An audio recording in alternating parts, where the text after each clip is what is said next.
বঙাইগাঁও জিলাত মোৰ কেইখনমান সভা আছে। এখন প্ৰথম সভা যি ধৰণে ইমান ভৰ দুপৰীয়া গৰমৰ মাজত সাধাৰণ ৰাইজ যুৱক যুৱতীসকল ওলাই আহিছে।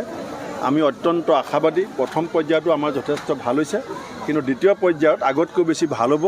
আৰু আপুনি দেখিছে বহুত জেগাত এতিয়া বিজেপি নাই। বিজেপিয়ে ইতিমধ্যে নামনি অসমৰ বহুত জেগাত ছত্ৰভংগ দিছে। মুখ্যমন্ত্ৰীয়ে কিছুমান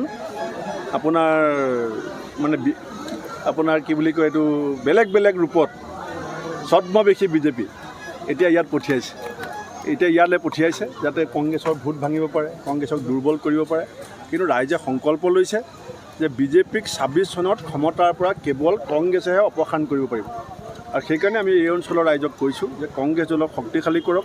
আমাৰ যিখন আপোচবিহীন নিৰবিচ্ছিন্ন সংগ্ৰাম, সেয়া যাতে আমি ২৬ত আৰু শক্তিশালী কৰি এই অপশাসন, দুৰ্নীতি, ভ্ৰষ্টাচাৰ আৰু সাম্প্ৰদায়িক ৰাজনীতিৰ বিৰুদ্ধে আমাৰ যিটো শক্তিশালী সংকল্প, সেয়া যাতে আমি আগলৈ আগুৱাই নি পেলাই ২৬ত আমি ক্ষমতা দখল কৰিব পাৰোঁ। আৰু মোৰ বিশ্বাস যে ৰাইজে সেই কাম কৰিব।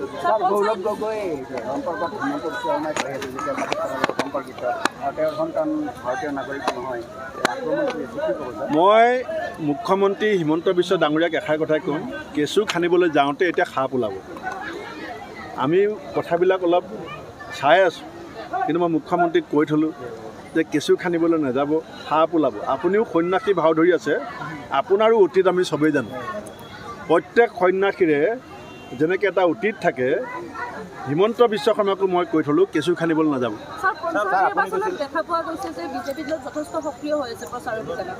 মুখ্যমন্ত্ৰীকে আদি কৰি কেন্দ্ৰীয় মন্ত্ৰীও আহিছে। যোৱাকালি কেন্দ্ৰীয় মন্ত্ৰীগৰাকীয়ে কৈছে যে কংগ্ৰেছ দলে এইবাবে প্ৰচাৰত অহা নাই যে তেওঁলোকে আচলতে যি কাম কৰি গৈছে তাৰ বাবে তেওঁলোকে অনুশোচনাত ভুগিছে, বা ৰাইজৰ ওচৰত তেওঁলোক আচলতে জবাবদিহি হ'ব লাগিব বুলি প্ৰচাৰ কৰা নাই নেকি? তেনেকুৱা কি কথা আছে? সৰ্বানন্দ সোণোৱাল ডাঙৰীয়াই চাগিলে পাহৰিছে যে আমাৰ কংগ্ৰেছ দল শাসনত থাকোঁতে সেইবিলাক মানুহৰ বিৰুদ্ধে সোণোৱাল ডাঙৰীয়া এখন কিতাপ ওলাইছিল। আমি কংগ্ৰেছ দলত বেয়া মানুহ আছে বুলি প্ৰথম কিতাপ লিখা মানুহজনৰ নামেই হৈছে সৰ্বানন্দ সোণোৱাল।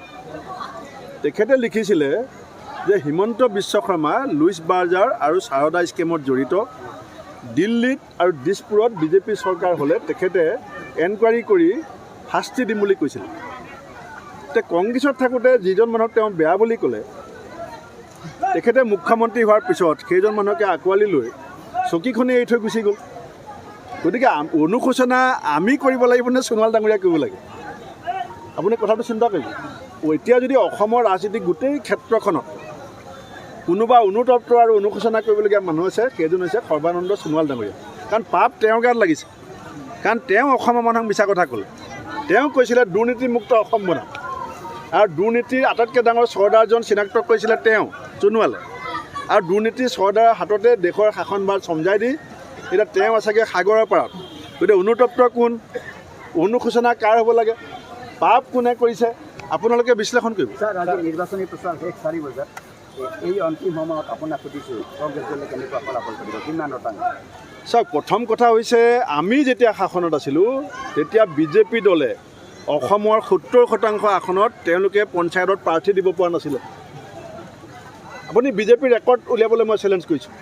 কংগ্ৰেছ যেতিয়া ১৫ বছৰ শাসনত আছিলোঁ 70% আসনত অন ৰেকৰ্ড মই কৈ আছোঁ বিজেপিয়ে কেণ্ডিডেট দিব পৰা নাছিলে। আজি অসমত প্ৰত্যেক জিলাই জিলাই, সমষ্টিয়ে সমষ্টিয়ে, জিলা পৰিষদ, আঞ্চলিক, ৱাৰ্ড মেম্বাৰ আমি সকলোতে সমানে যুঁজিছোঁ। আৰু গণতন্ত্ৰত ৰাইজ হৈছে ভাগ্যবিধাতা।